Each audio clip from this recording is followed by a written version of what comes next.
으로 들어가니라. 아멘. 오늘 이 아침에도 우리 하나님 아버지와 예수 그리스도로부터 오는 그 은혜와 평강이 여러분들과 함께 하시기를 바랍니다. 아멘. 지금 우리가 함께 같이 인사하였던 것처럼 이 평화의 인사가 우리 가운데 얼마나 중요한지 우리는 오늘 이 말씀을 통하여 다시 한번 확인할 수 있습니다. 오늘 말씀의 제목은 나와 너의 하나님이라는 거예요. 오늘 저는 여러분들께 하나님의 은혜와 평강이 여러분과 함께 하시길 바랍니다 라고 하였습니다. 이 말은 비록 우리가 지금 방송으로 예배드리고는 있지만 우리 가운데 우리 사이에 거하시는 하나님이 함께 하신다는 거예요. 우리가 수요일은 같이 대면으로 또 아침 기도회를 하지만 여러분, 대면으로 아침 기도회를 하든 그렇지 않든 또 우리가 대면으로 예배하든 아니 멀리 떨어져 있어서 또 대면으로 못하든 우리 가운데 하나님이 계시다는 사실을 우리는 믿고 고백해야 함이 참 중요합니다. 하나님은요, 그렇게 우리에게 친구를 만나게 하셨습니다. 여러분, 이 친구라는 말은 한자로는 친할 친자에다가 옛구자입니다. 그러면 옛날부터 친하게 지내온 사람을 친구라고 하죠. 여러분, 우리가 어떻게 하면 친할 수 있을까요? 한번 생각해 보십시오. 그냥 함께 단순히 오래 있는다고 친구입니까? 그렇지 않습니까? 여러분, 지금 우리가 아파트에서 사는 분들이 굉장히 많은데 바로 코앞에 붙어 있어도 문 꽉 그 문 사이로 만나지 못하는 사람들 굉장히 많습니다. 예전에는 그렇지 않았거든요. 멀리 떨어져 있어도 부릅니다. 누구야 누구야. 제가 기억하기로는 명절만 되면 저희 집에서 만두를 만들어 가지고 뭐 이웃들뿐만 아니라 집사님들 막 뛰어다녔던 기억이 있어요. 그거 드리려고. 여러분, 친구라고 하는 것은요, 이렇게 서로의 것을 통용하는데 이 서로의 것을 통용하는 이유가 무엇입니까? 저 사람이 나의 흉과 허물을 덮어주고 나 또한 저 사람의 흉과 허물을 덮어줍니다. 자, 여기서 중요한 것은 나쁜 것들 용납하라는 뜻이 아닙니다. 흉과 허물, 그 사람의 잘못된 것을 덮어주고 그 사람의 잘된 것을 세워주고 나의 잘못된 것을 저 사람이 덮어주고 우리의 서로 모자란 것이 온전케 되는 관계가 친구라는 거죠.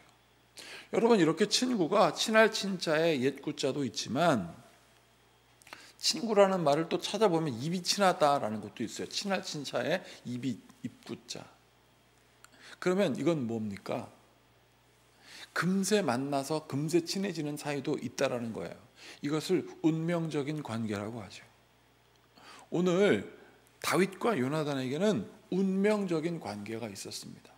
그 운명적인 관계를 오늘 성경은 뭐라고 기록하고 있냐면 42절에 이렇게 기록하죠.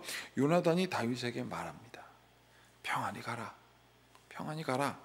우리 두 사람이 여호와의 이름으로 맹세하여 이르기를 여호와께서 영원히 나와 너 사이에 계신다 그랬습니다. 여호와께서 나와 너 사이에 영원히 계신다라는 거예요. 그렇게 그들의 관계가 온전해졌습니다. 그리고 뭐라고 얘기합니까? 내 자손과 내 자손 사이에 계시리라 하였느니라. 우리 두 사람 사이뿐만 아니라 너와 나의 자손들 사이에도 계신다라고 지금 요나단이 다윗에게 말해 줍니다. 여러분, 이들의 사이에 누가 계신다고 합니까? 하나님이 계신다고 합니다. 사랑하는 여러분, 여러분들 사이에 여러분들과 여러분들의 친구 혹은 여러분들의 가족들 가운데 남편과 아내 가운데 여러분들의 사이에 무엇이 있습니까? 여러분, 이 사이라는 말은 우리가 또 어디서 찾아볼 수 있냐면 언약이라는 말, 율법이라는 말, 약속이라는 말에서도 찾을 수가 있습니다. 율법을 히브리어는 베리스라고 얘기합니다. 베리트. 이 베리스라는 말은 칼로 자르다라는 뜻이에요. 왜 칼로 재물을 자를까요? 자르다라는 뜻은 약속이라는 의미인데 어떤 약속이냐면 잘라진 사이에 하나님이 계신다라는 뜻이에요. 그래서 베리스, 율법은 하나님이 우리 가운데 계셔서 우리와 하나님 우리와 우리를 연결해 주시고 우리 가운데 계시는 하나님의 뜻을 지켜라라는 뜻이에요. 그것이 하나님의 귀한 약속이고 그 약속에 따라 살아가는 삶을 율법이라 했던 것입니다. 사랑하는 여러분, 여러분들 사이에 무엇이 있는지 오늘 한번 생각해 봐야 돼요. 나는 아주 가깝게는 나의 아내와 나의 남편 사이에 하나님이 있었던가 한번 생각해 보셔야 해요.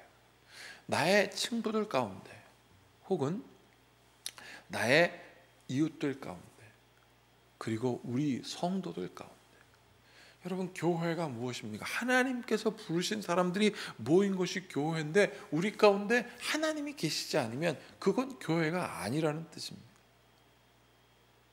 그렇게 우리가 서로 하나님이 우리 가운데 계신다고 믿고 고백하고 선포하며 나아갈 때 우리 가운데 모든 관계가 온전해지는 거예요. 어떤 관계로? 생명의 관계.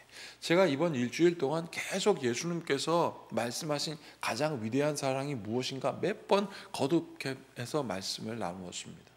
예수님께서 말씀하신 사랑 뭐예요? 친구를 위해서 내 목숨을 전해주는 것만큼, 그 친구를 아여 내 목숨을 대신하는 것만큼 더 위대한 사랑이 없다라고 했지 않습니까? 그러면 이 생명이라는 건 뭐라고 했습니까? 참이라는 뜻이에요. 그 친구의 관계가 가짜가 아니라는 거예요. 그래서 저 사람의 흉과 허물을 덮어 내가 보존해주고, 나의 흉과 허물을 덮어 저 사람이 나를 보존해줘서 온전한 관계를 이루어 나가는 것이 친구였던 거예요. 그게 바로 살아있는 생명이었고 그것이 생명을 다하는 진짜 사랑이었다는 것입니다. 오늘 말씀의 제목처럼 나와 너 사이에 하나님이 계시지 않으면 우리 가운데 무엇이 생기냐면 이기심만 남아요. 이기심. 사울이 그랬던 것처럼 내가 왕인데 다윗이 인기 있으면 안 되지. 내가 왕인데 다 사람들이 저 사람을 더 존경하면 안 되지. 여러분, 하나님과 그의 마음 가운데 사울은 자기 마음만 가득했어요. 하나님이 그의 마음을 삐집고 들어갈 수 없어서가 아니라 거절한 거예요. 사랑하는 여러분, 오늘 이 말씀 보십시오. 35절, 아침에 요나단이 작은 아이를 데리고 다윗과 정한 시간에 들러 나갔습니다. 정한 시간에 들러 나갔습니다. 약속을 기억하죠. 그리고 38절, 요나단이 아이 뒤에서 또 외치되 지체 말고 빨리 다름질하라 하며 요나단이 아이가 화살을 주어 가지고 주인에게 돌아왔으나 그 아이는 아무것도 알지 못하고 요나단과 다윗만 그 일을 알았다 그랬습니다. 여러분, 정한 시간에 다윗과 요나단만 아는 게 있어요. 세상 사람들 다 몰라도 우리끼리 아는 게 있다란 말입니다. 모든 사람들이 예수님 부인해도 우리가 예수님 부인할 수 없는 것은 우리 가운데 예수님이 거하시기 때문에 그래요. 우리 가운데 성령님이 거하시기 때문에 그래요. 우리 가운데 하나님의 역사가 있기 때문에 그렇습니다. 그게 빠지면 무엇으로 채워진다고요? 자기 자신만 바라보는 이기심만 채워지게 됩니다. 그 이기심이 무엇을 만들냐면 질투를 만들고, 그 이기심이 교만을 만들고, 교만이 죄를 낳고 그 죄가 자라나 사망에 이르게 하는 것입니다. 이기심이 그래서 그렇게 중요해요. 그렇기 때문에 우리 가운데 있는 감정이 이렇게 바깥으로 나와야 합니다. 그러면 이게 속에만 있으면 겉으로는 아닌 척 막 눈물을 흘립니다. 우리가 그것을 악어의 눈물이라고 하지 않아요? 겉으로는 우는 척 속으로는 아니에요. 여러분, 오늘 여기 요나단과 다윗이 어떻습니까? 다윗이 요나단과 헤어져야 되니까 막 울잖아요. 뭐라고 그랬습니까? 다윗이 요나단보다 더 울었다 그랬습니다. 41절, 아이가 가매 다윗이 곧 바위 남쪽에 일어나서 땅에 엎드려 3번 절한 후에 서로 입맞추고 같이 울되 다윗이 더욱 심하였다 그랬습니다. 떠나야 되니까, 내 사랑하는 친구를 떠나야 되니까. 이거 요즘 우리가 흔히 말하는 MBTI로 한번 볼까요? 요나단은 좀 어떻습니까? 분석적이고 좀 이렇게 차분한 성격이었는지 모르겠어요. 다윗은 막 감정적이고, 예? 여러분, 그렇지만 이 두 사람이 함께 만났고 이 두 사람 사이에 하나님이 계셨기 때문에 그들의 성품을 또한 잘 사용하신 거예요. 다윗과 요나단이라는 이 유명한 두 사람의 이름은 우정이라는 말로 우리 가운데 계속 회자되고 있습니다. 그런데 그들의 우정은 그들만의 것이 아니라 그들 사이에 무엇이 있다고 그랬습니까? 하나님이 계신다 하셨습니다. 그들 가운데 무엇이 있다 하였습니까? 우정이 있고 사랑이 있고 그들 가운데 누가 있다고 하였습니까? 하나님이 계신다고 하였습니다. 42절 다 함께 다시 읽어보겠습니다. 42절 요나단이 다윗에게 이르되 평안히 가라. 우리 두 사람이 여호와의 이름으로 맹세하여 이르기를 여호와께서 영원히 나와 너 사이에 계시고 내 자손과 내 자손 사이에 계시리라 하였느니라. 아멘. 그 확실한 약속, 하나님께서 우리에게 말씀 주셨고요, 그 말씀을 구약시대에는 율법이라 그랬습니다. 그 율법, 우리의 모든 것을 갈라내시고 우리 가운데 오셔서 우리가 그리스도와 함께 연합되게 하는 것, 그 은혜를 잊지 않는 여러분들 되시기를 바랍니다. 그리고 우리가 기도하는 이 기도가 무엇입니까?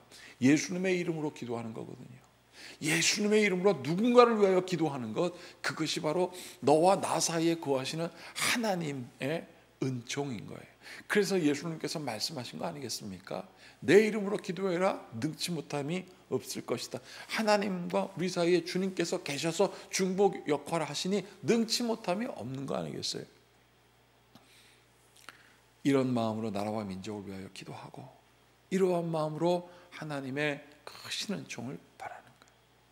여러분, 우리가 누군가를 위해 기도한다고 해요.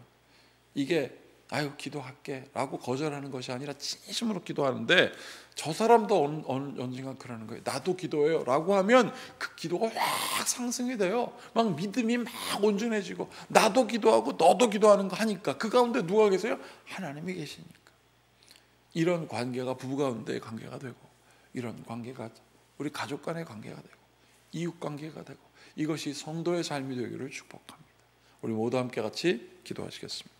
참으로 고맙고 감사하신 주님, 예수님의 이름으로 기도하면서 우리가 어찌하여 손가락질하고 참소하며 그렇게 분열하며 살 수 있겠습니까? 우리 가운데 주님이 거하시는 놀라운 은총 회복되게 하여 주시옵시며, 나를 생각하면 내 이기심에 빠져서 어리석은 삶을 살지 말고 주님의 은혜를 구하는 주의 성도 되게 하소서. 예수님의 이름으로 축복하고 기도하옵나이다. 아멘. 이제 우리 모두 주님께서 가르치신 기도를 드리겠습니다. 하늘에 계신 우리 아버지, 아버지의 이름을 거룩하게 하시며 아버지의 나라가 오게 하시며 아버지의 뜻이 하늘에서와 같이 땅에서도 이루어지게 하소서. 오늘 우리에게 일용할 양식을 주시고 우리가 우리에게 잘못한 사람을 용서하여 준 것 같이 우리 죄를 용서하여 주시고 우리를 시험에 빠지지 않게 하시고 악에서 구하소서. 나라와 권능과 영광이 영원히 아버지의 것입니다. 아멘. 이제 우리 모두 함께 말씀을 기억하시면서 서로를 위하여 중보하고 예수님이 우리 사이에 거하심을 믿고 함께 같이 기도해 주십시오. 그리고 우리 이번 예배 주일날 또 내일 모레 기쁜 마음으로 감사한 마음으로 참여하시고 하나님께 주시는 온전한 회복을 위하여 모두 함께 같이 기도해 주시기를 바랍니다.